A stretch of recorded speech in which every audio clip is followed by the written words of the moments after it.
Hola, soy Ignacio Torralba, el Tiet, y esto es Entender de Vinos. Bien, ya hemos llegado al vídeo número 60. Toca hacer una revisión de los conocimientos adquiridos durante estos últimos 20 vídeos. Este vídeo os puede interesar a los que no los hayáis visto todos también, porque tendréis las claves de los principales temitas que se han ido tocando durante los últimos 20 vídeos. Tenéis la pregunta y la respuesta, con lo que si algún vídeo no lo habéis visto, pues aquí tenéis el tema de la pregunta y la respuesta al mismo tiempo. Ya sabéis que estas revisiones que hacemos cada 20 vídeos es un examen al que me someto yo. Como es bien sabido, si en un auditorio alguien del público se duerme, la culpa no es del público, es del orador. En este caso, yo considero que si he tenido la suficiente habilidad de explicar las cosas claras y con la suficiente garra como para que hayáis tenido la voluntad de ver los vídeos y aprender lo que en ellos se dice, pues yo me daré por satisfecho y vosotros estaréis contentos porque realmente veréis que habéis adquirido una serie de conocimientos que si los teníais los habéis refrescado y si no, pues los habéis aprendido de nuevo. Empezamos con la primera pregunta. ¿Cómo se llaman los polifenoles de los vinos blancos? ¿Cómo evoluciona el color de un vino blanco? Cuando un vino blanco empieza a pasarse, ¿qué diferencia experimenta sobre todo su color? Tercera pregunta. ¿En qué país se originó el whisky? Número 4. ¿En qué zona de Escocia se producen los whiskies escoceses más selectos? Número 5. ¿Qué tipo de terreno protege a la viña contra la filoxera? Número 6. ¿Qué es un vino de tinaja? 7. ¿Qué tipo de vino es un Coteau Champenois? Número 8. ¿Qué personas tienen mayor porcentaje de intolerancia al vino y a las bebidas alcohólicas?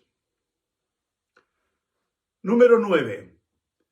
¿Cuáles son los dos principales tipos de oporto? Los más comunes, los más normales. Número 10.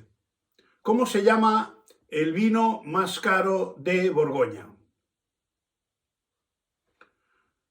Número 11. ¿Con qué tipo de uva se elabora el fondillón de Alicante?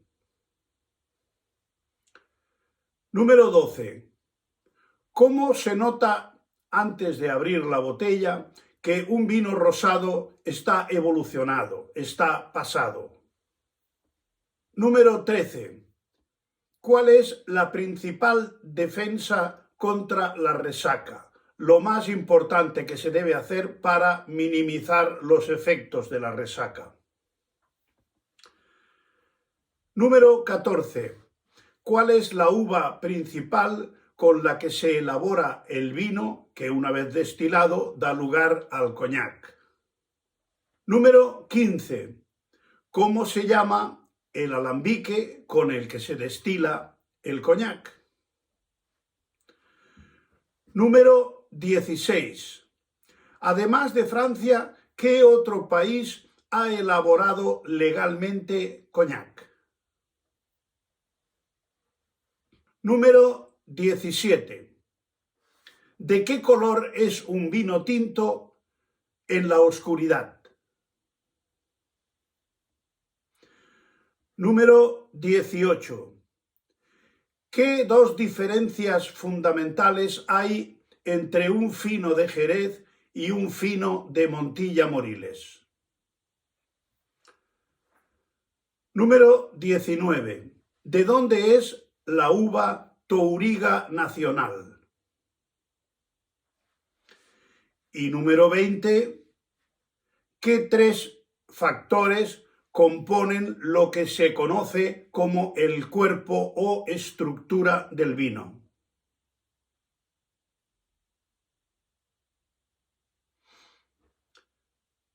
Y ahora vamos con las respuestas.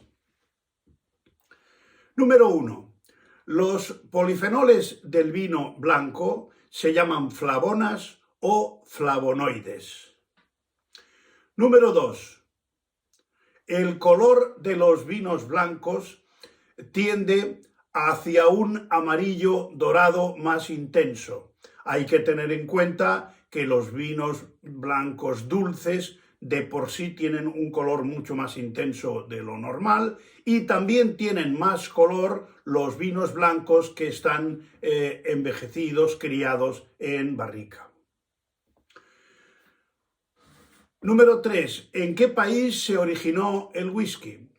El whisky se originó en Irlanda, donde unos monjes con un aparato que utilizaban los árabes para destilar los perfumes hicieron las primeras destilaciones de whisky.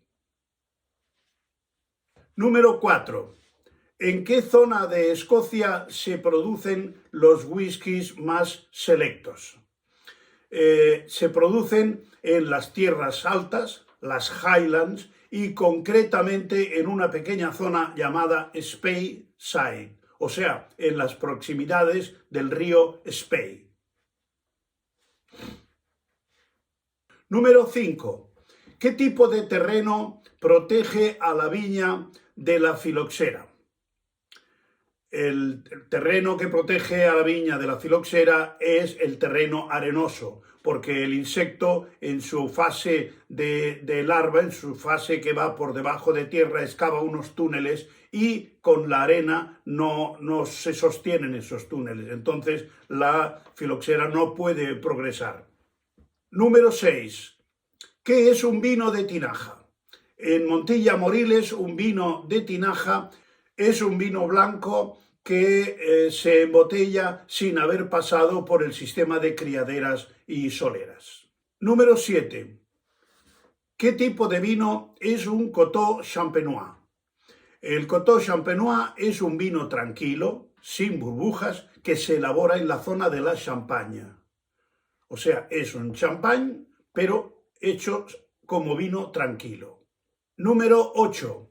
¿Qué personas tienen un porcentaje más alto de intolerancia al vino y las bebidas alcohólicas?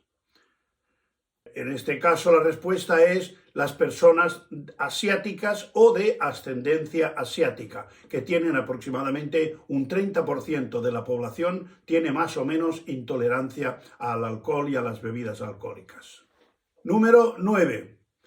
¿Cuáles son los dos tipos principales, los más normales, de los vinos de Oporto?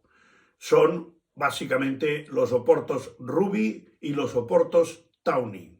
En el vídeo de los Oportos podéis ver toda la gama de productos que hay y los tipos también que hay, tanto de Tawnys como de Rubys. Pero hay que conocer que estas son las dos familias básicas de los Oportos más normales y de más uso frecuente. Número 10. ¿Cuál es el vino más caro de la Borgoña? El vino más caro de la Borgoña es el vino de la Romanée Conti.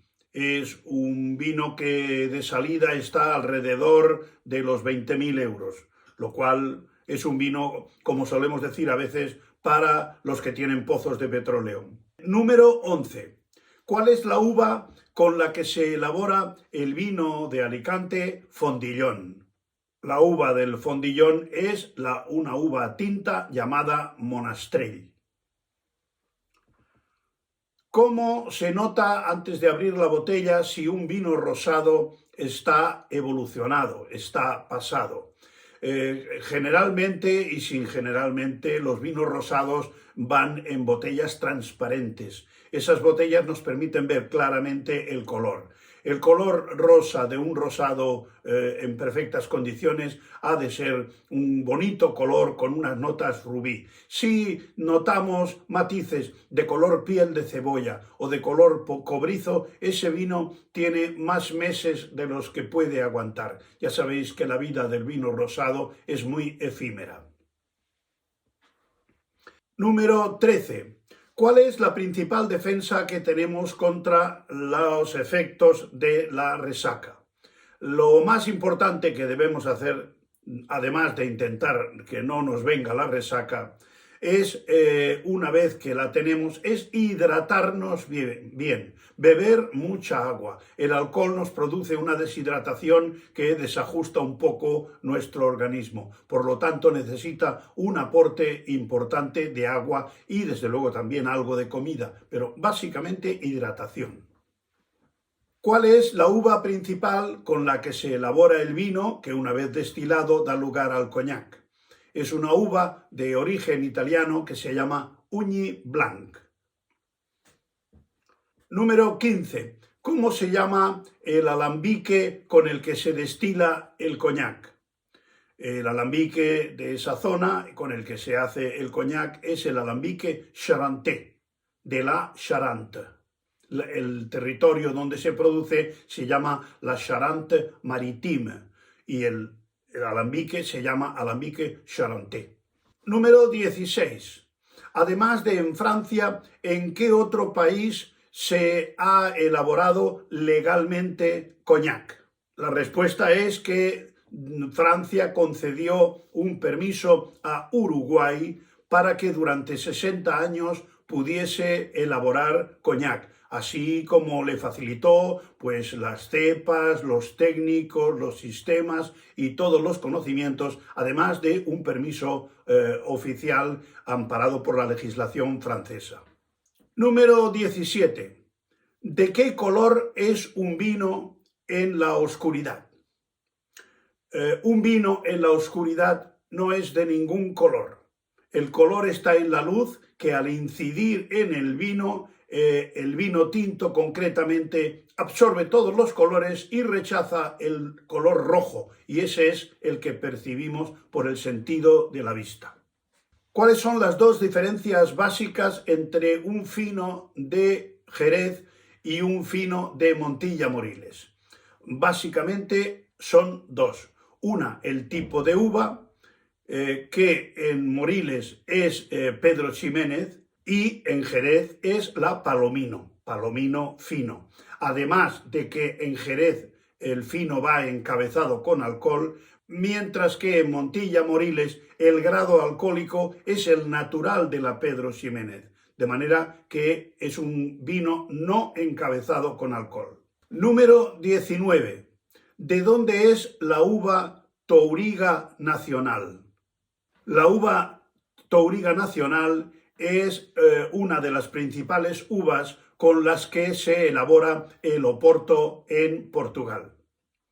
Y número 20. ¿Cuáles son los tres componentes que se conocen como el cuerpo o la estructura del vino? Esos tres componentes son muy conocidos, son la acidez, el alcohol y el tanino. En fin, con este pequeño repaso vosotros podéis saber si yo he hecho bien mi trabajo, si realmente me puedo dedicar a seguir haciendo vídeos o tengo que colgar la montera y dedicarme a la cría de la cochinilla de humedad. Espero que hayáis disfrutado con este test y que hayáis acertado las 20 respuestas.